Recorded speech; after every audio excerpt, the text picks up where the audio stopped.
Hi, my name's Phil. I like talking about politics, and in this video I'd like to go over a number of polls relating to the public's attitude to Brexit, voting intention and preferred Prime Minister, where the news on each count is looking very bad for Boris Johnson. But we also have to be careful not to misread these results, as many are doing. But first, if you'd like to be notified of daily news and politics, please subscribe to the channel and click the bell notification icon. So I'm going to start with the bad news in many ways. The poll looks like really good news, but unfortunately people's reading of it is very bad news. I'm going to work my way to the good. So there's much better news at the end. So there's a new Brexit poll come out. You may have seen it. It's doing the rounds. And people are saying, look, it shows a majority want to rejoin the EU. And you look at it and you go, oh, 53% want to rejoin the EU. Not regret Brexit. Want to rejoin, and 47% want to stay out. Wow, that's good. Unfortunately, that's not what the poll says at all. You know, lies, damned lies and statistics. I'm going to explain. Now, I'm going to go through my process in analysing polls like this. When I look at a poll like, it's so easy to look at a poll that you see it all the time. I see it all the time in forums, people reacting to polls. They'll see a poll that doesn't suit them and they go, not enough sampling size or something like that. They see one that does and they just plaster it everywhere. You know, so I'm going to explain my process in analysing a poll like this. Possibly my natural inclination as a teacher by trade, but also because I think it is beneficial for as many people as possible to think about a poll when they see it and not just jump on what you think it means. See, I would normally, first of all, look at their methodology. That is my first step. Many polling companies get this wrong, not because they're incompetent. Got to bear in mind, when polls are run, they're usually run to try and show something, so it's usually deliberate.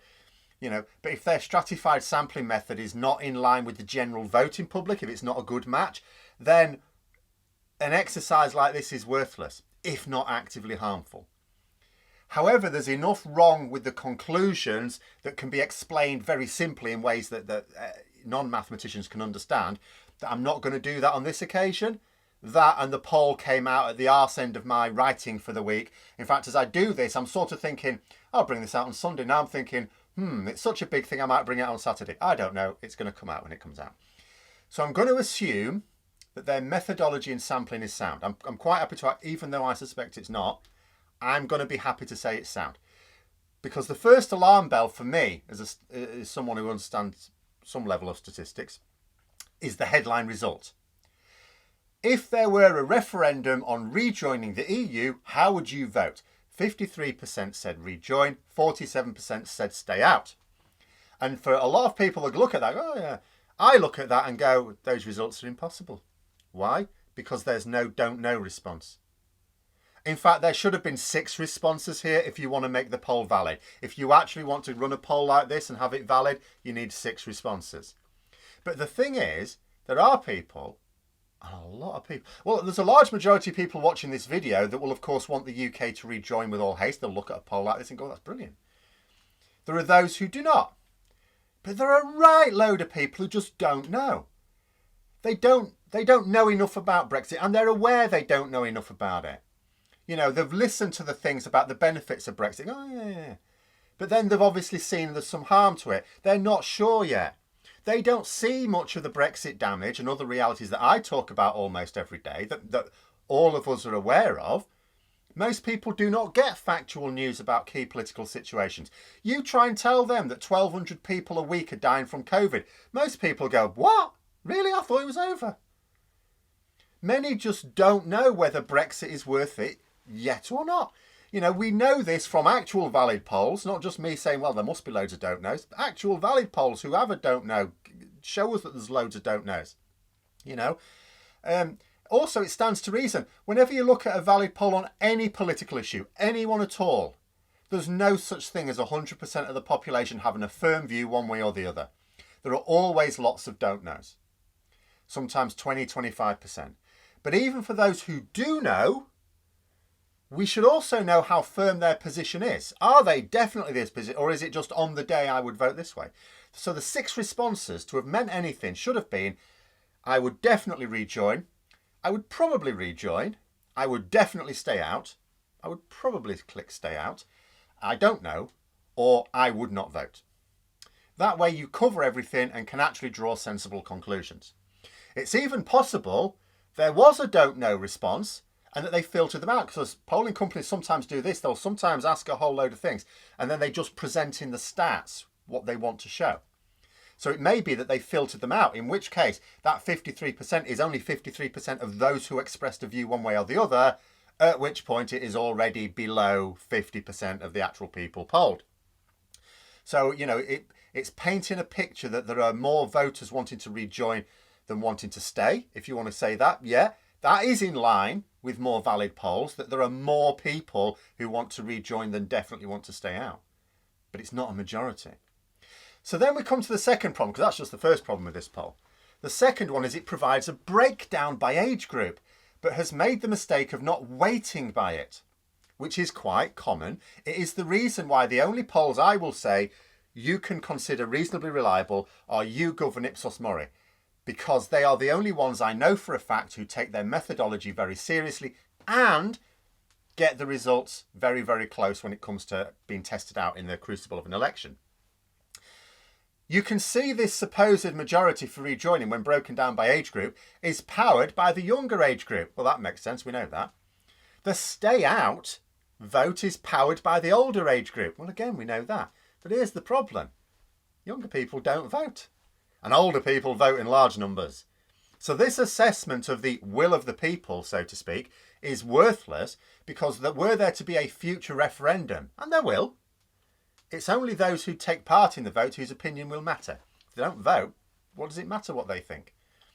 So this poll does not show a majority wanting to rejoin yet.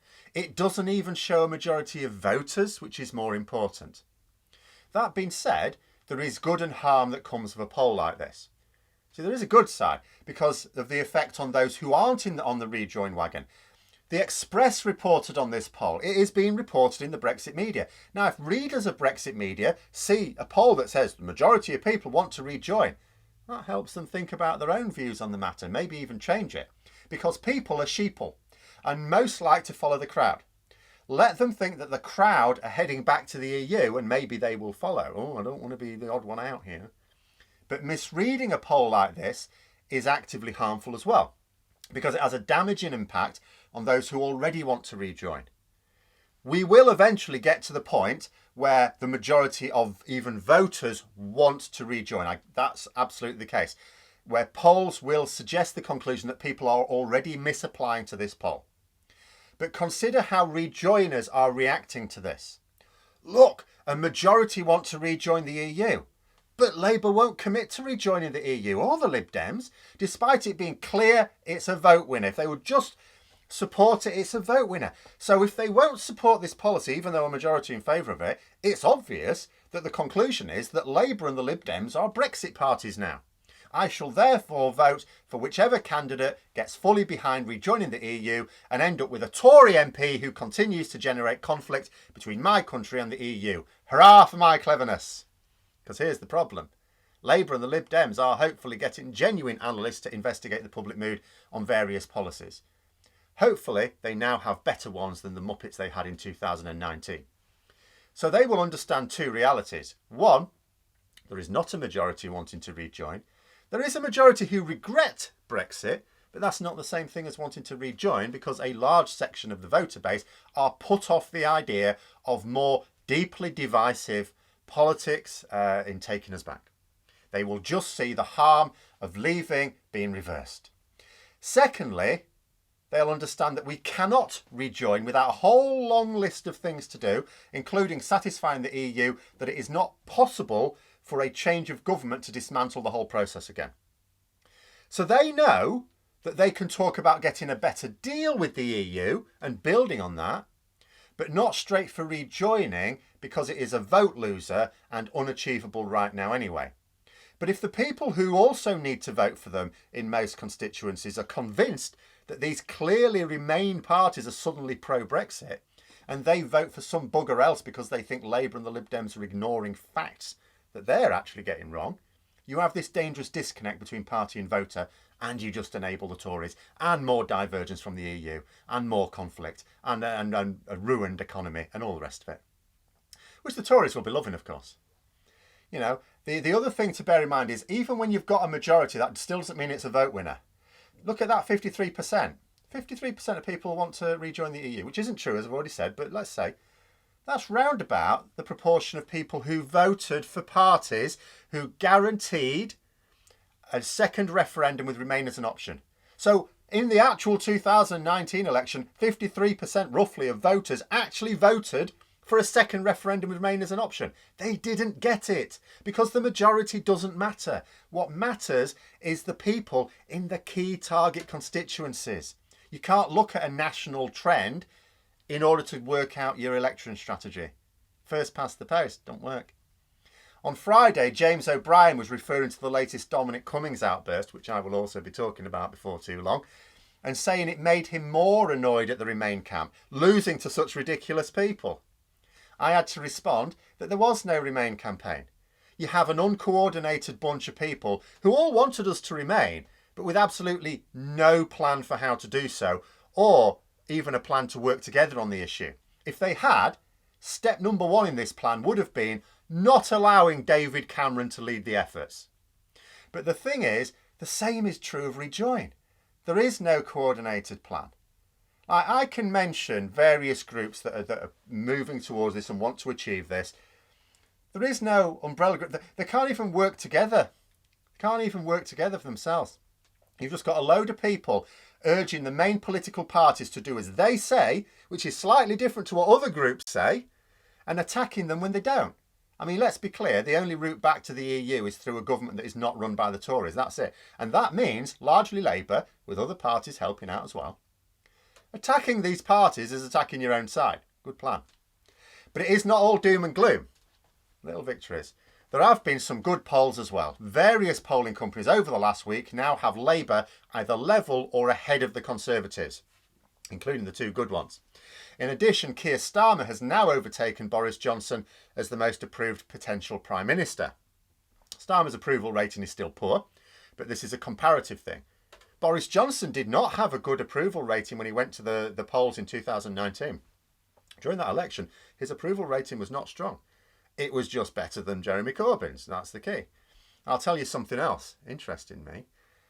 In today's Daily Mail, depends when it comes out. In Saturday's Daily Mail, I don't know when I'm bringing this video out on Saturday or Sunday yet now. In Saturday's Daily Mail, front page, they led with the most damaging poll. It showed Labour on 40 points and the Tories on 34. A massive 6-point lead for Labour. Now, I will say two things to that. The first is it's bollocks. Labour's have caught up, maybe even sneaked ahead. It's not a 6-point lead. This was not from a reliable pollster. But the second thing I'll say is the Daily Mail ran with this poll. They didn't have to. They could have gone with the YouGov one, which has them level. They've not. They've not done this by accident either. They've deliberately chosen to highlight the most savage poll result. The one that paints the Conservative Party as in deep, deep trouble. Reason? They've clearly decided that it's time for Boris Johnson to go now. They are a Tory supporting paper. They will support the Tories at the next election. They're not switching. They are not running this front page to attack the Conservatives, but to get rid of the leader that they think will cost the party the next election now. Sure, just one paper so far. I did note last week that the Express and even the Sun, as well as the Times and Financial Times, have run negative headlines on Boris Johnson. But we're starting to see something akin to a campaign to force Tory MPs to drop Johnson from the Daily Mail here. Because no other newspaper today or yesterday, whenever it was, ran stories again on this issue. This was just the Daily Mail. In terms of Britain-wide papers as well, the Daily Mail has the largest circulation. The only one with a larger circulation is just London-based, and they don't really vote Conservative much anyway. We've also seen backbench Tory MPs now talking openly about dropping Johnson recently. And when I say openly, I mean we even know who some of them are. In addition, possible leadership contenders have been sharpening their knives.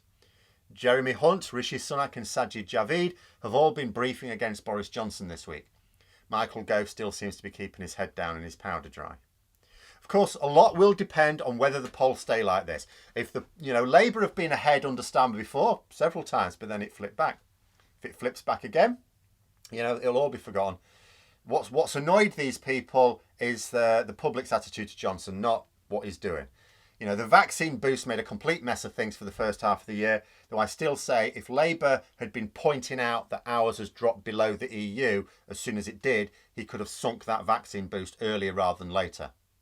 And there are other things that I think Labour are getting wrong. But they have also changed their strategies over the course of this year, so hopefully they can start to maintain some pressure. And the corruption scandal is so widespread. There's so many avenues of attack for that right now. So even if they mess one up, and they have, there's plenty more. If Labour even maintain parity, much less a lead into the new year, then the next big scandal really could be the end of Johnson. And there will always be another big scandal with Boris Johnson in charge. But those are my thoughts. Let me know yours in the comments below. Hope you found the video interesting. If you did, don't forget to click the like button. If you'd like to support the channel further, please also click the Patreon link for details. And until next time, I'll see you later.